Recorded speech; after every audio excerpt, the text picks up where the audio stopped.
संत तुलसीदास जी ने एक बड़ी सुंदर प्रार्थना की है। यह विनती रघुवीर गोसाई और आस विश्वास भरोसे हरो जीव जगता है। दूसरे की आशा, दूसरे का विश्वास, ये जो जड़ता है प्रभु आप हमारी हर लीजिए। और फिर वरदान क्या मांगा, यह वर मांगहूँ कृपा निखिता, हृदय बसहु श्री अनुज समेता। हम आपसे यही वरदान मांगते हैं कि आपका ज्ञान, आपकी भक्ति और संसार के विषयों से वैराग्य, ये तीनों सदा हमारे दिल में रहें। इनके न होने से ही दूसरे की इच्छा, दूसरे के प्रति लगाव, आसक्ति बढ़ती है। पर आपके चरणों में प्रीति, आपकी ही आस, आपको पाने का प्यास और आपके चरणों में ही हमारी निष्ठा, क्योंकि परमार्थिक उन्नति एक निष्ठा से होती है। जैसे आप एकादशी को एक चावल का दाना भी अगर आप खा लें तो उसकी एकादशी गई और पेट भी नहीं भरा। उसी तरह अपनी गुरु निष्ठा से अगर हम चूकेंगे तो क्या होगा।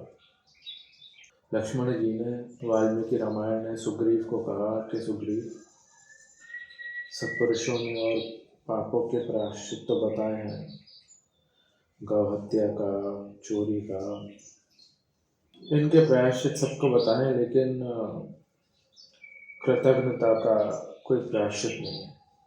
इसलिए सुग्रीव, राम जी ने तुम पर उपकार किया है। कृतज्ञ माने जो हमारे लिए हित चाहें,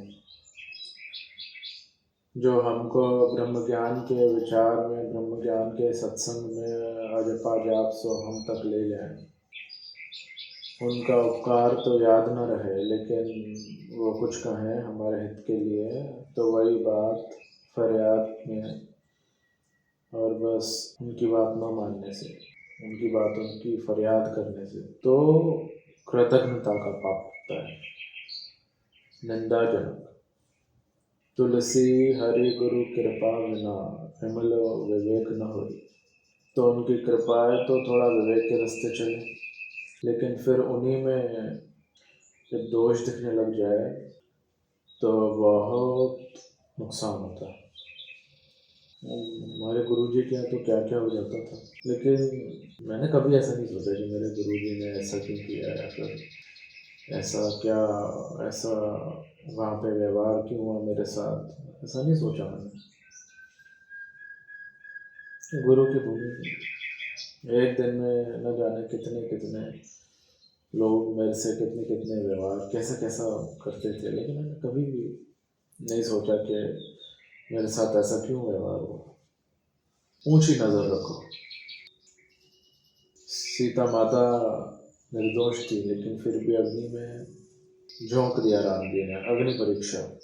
सीता जी ने कभी भी फरियाद नहीं करी, कभी भी राम जी को कुछ बोला नहीं, नंगे पैर छोड़ दिया गर्भवती सीता माता को। लोग ऊंचा नीचा कहते हैं, फरियाद करते हैं, लेकिन सीता माता ने कहाँ कुछ बोला, कुछ कहा, नहीं कहा।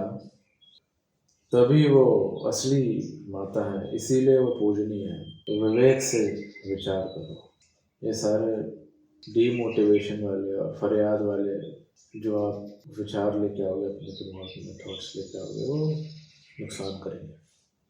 काकभूषणी जी अपने गरुड़ को कहते हैं कि एक बार जब मैं मेरे गुरुदेव के चरणों में बैठा था, गुरु ने मुझ पर गुस्सा कर दिया। सत्संग तो फिर भी चल रहा था, लेकिन मैं बैठा बैठा सोच रहा था, मैं अपने मन बैठ कर करहि विविध अनुमान, क्रोध की द्वैत बुद्धि बिनु, द्वैत के बिना अज्ञान। क्रोध तो द्वैत के कारण होता है, और द्वैत अज्ञान के कारण, मतलब अज्ञान है, गुरु को अभी ज्ञान नहीं हुआ, ऐसा मन में संशय चल रहा था। गुरु जी के लिए चल रहा था कि गुरु जी क्रोध करते हैं, गुरु जी ये करते हैं। इसका मतलब गुरु जी को अभी ज्ञान नहीं हुआ है। तो ये सब चल रहा था उनके दिमाग में। तो गुरु जी का क्रोध, बोध, काम, लोभ, मोह सब बाधित हो जाता है। अपने विषय में ज्ञान होता है, दूसरे के विषय में अनुमान होता है, थॉट्स आते हैं।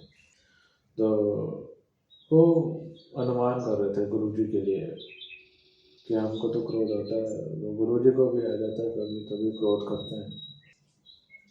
तो फिर गुरु जी ने फिर बाद में गरुड़ जब उन्हें अपने गुरु जी की शक्ति का पता चला, तो अब मैं कहता हूँ कि सुन प्रभु बहुत अवज्ञा कीने, उपजहि क्रोध ज्ञानी कीने, अति संघर्ष करे जो कोई, अनल प्रगट चंदन ते होई।